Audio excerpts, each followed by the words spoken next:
Hello again, gentle viewers, and welcome to another episode of The Broken Wheel. In this video, I want to dive into the Aes Sedai in its current form. Talking about everything having to do with the Aes Sedai would take more than one video, so I will talk more about the Aes Sedai in future videos. I want to go over how they are in the time of the novels, how they are organized, and how the rest of the Westlands views them. If you haven't already, I recommend you check out my earlier videos as I will make reference to topics I have covered in them. But with that said, let our journey begin again. If you're not familiar with the Wheel of Time novels, then the best way to describe the Aes Sedai order is being similar to the nunnery, though without the vows of poverty and chastity. However, obedience is very much at the heart of being an Aes Sedai. There is a strict hierarchy set by one's strength with the one power, and all sisters, as they refer to themselves, are taught to obey it from their very first days of training. Any disobedience is met with strict and often humiliating punishment. As such, when dealing with non-Aes Sedai, they expect to be obeyed and treated with the highest respect. Even rulers of kingdoms are wary of incurring the wrath of an Aes Sedai and the White Tower. It's worth noting that the latter part of the title Sedai is used as an honorific when addressing an Aes Sedai.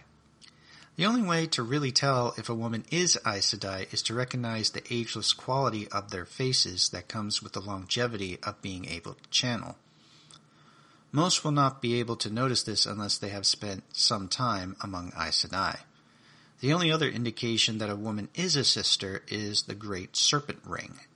This is a ring of gold in the circular shape of a snake eating its own tail, meant to represent the cycle of eternity. Now, since the breaking of the world, or time of madness, when all male channelers went mad, there has been a general mistrust of the use of the One Power and the Aes Sedai by extension. Even though it is common knowledge that the taint of the Dark One caused male Aes Sedai to wreak havoc, not women, most common folk regard all use of the One Power as the cause, and people who do should be avoided. This is why Aes Sedai rarely announce who and what they are, even in kingdoms with good ties to Tar Valon. As stated in my previous video, Aes Sedai means servants of all in the Old Tongue. While they still do accept any reasonable request they receive, they will often ask for some sort of favor in return. This is rarely money, for the White Tower is quite wealthy. They will rather ask for some sort of service to be performed that at first seems inconsequential.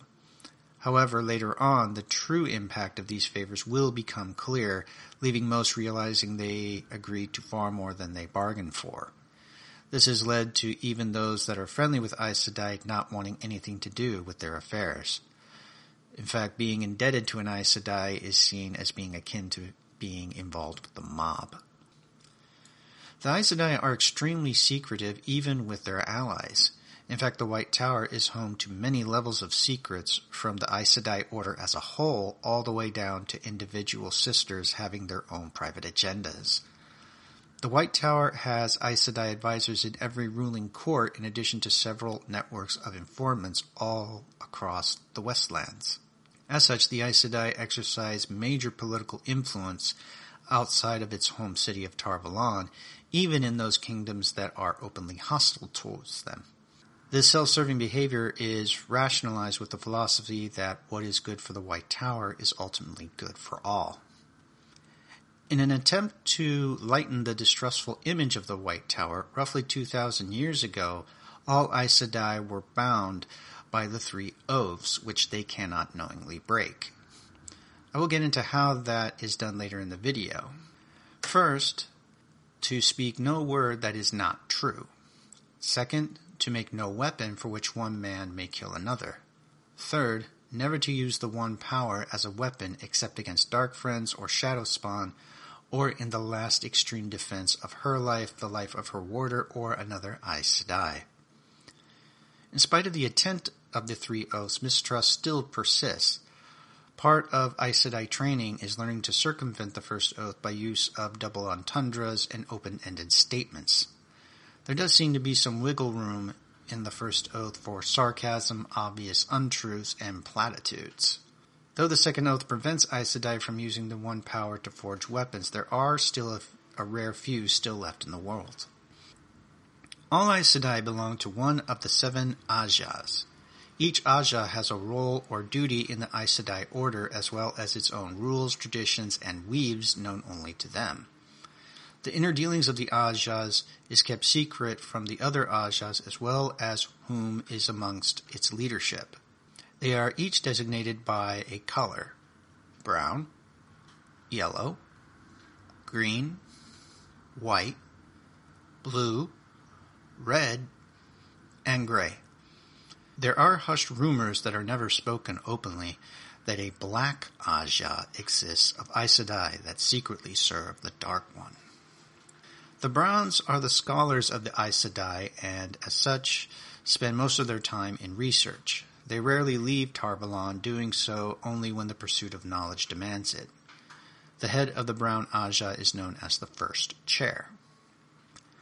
The Yellows focus on the ability to heal. While all Aes Sedai can be taught the weave of healing, a woman needs to have a talent to be able to cure the more severe wounds.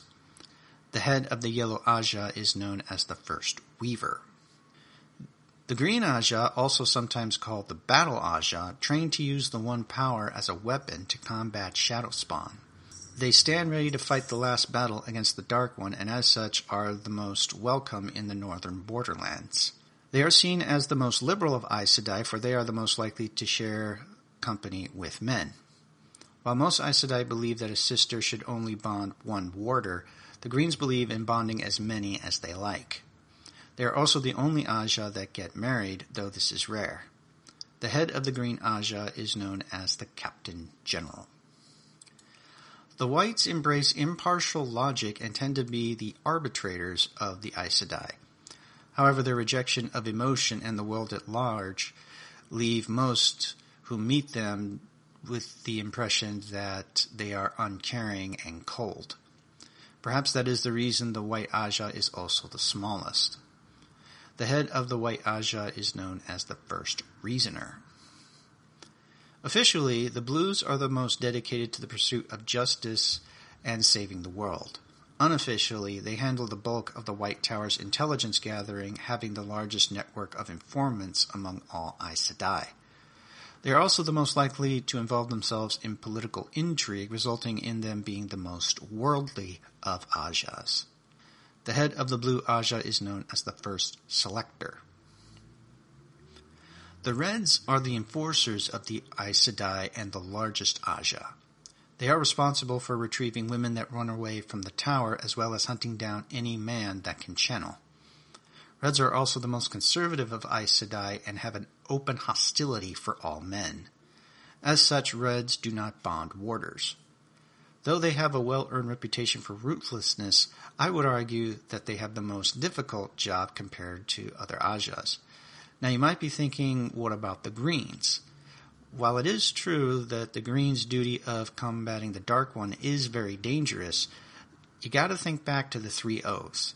Greens are free to open up with the One Power immediately and strike first. Now a false dragon is still a human being, and therefore a Red must wait until her life is in direct threat in order to use the One Power to protect herself. Even then, it is expected that they bring their quarries back alive. However, they are not above returning a man to his home after he was gentled, and letting the people know why he was taken to the Aes Sedai, and simply walk away to let the inevitable happen. The head of the Red Ajah is known as the Highest. The Grey Ajah focus on the study of law, customs, and politics. As such, they often act as political advisors to rulers and as diplomats between realms. The head of the Grey Ajah is known as the Head Clerk. The leader of the Aes Sedai and ruler of Tar Valon is called the Amyrlin Seat, or simply the Amyrlin. Her second and political right hand is called the Keeper of the Chronicles, or simply the Keeper. These 2 women are the only Aes Sedai to not officially belong to an Ajah, as they are expected to speak for all Aes Sedai without division. When they are elevated, as it is called, to their positions, they officially renounce their Ajahs though it would be naive to believe they are completely divested from their former Aja. The Amelin seat is chosen for life by the Aes Sedai's deliberative council called the Hall of the Tower. This council is composed of 21 sisters, 3 from each Aja, called sitters. The Hall of the Tower can also remove an Amelin from office, though this is rarely done. The Aes Sedai use certain items or tools that can be thought of as magical items. Since the knowledge to create them was lost centuries ago, they are highly coveted by the White Tower.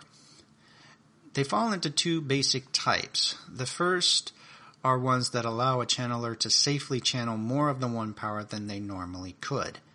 These are called angreals, and the more powerful sa-angreals. The other are objects that perform certain functions when the one power is channeled into it, called terangreal. The most well-known terangreal is the oath rod used when an Aes Sedai takes the 3 oaths.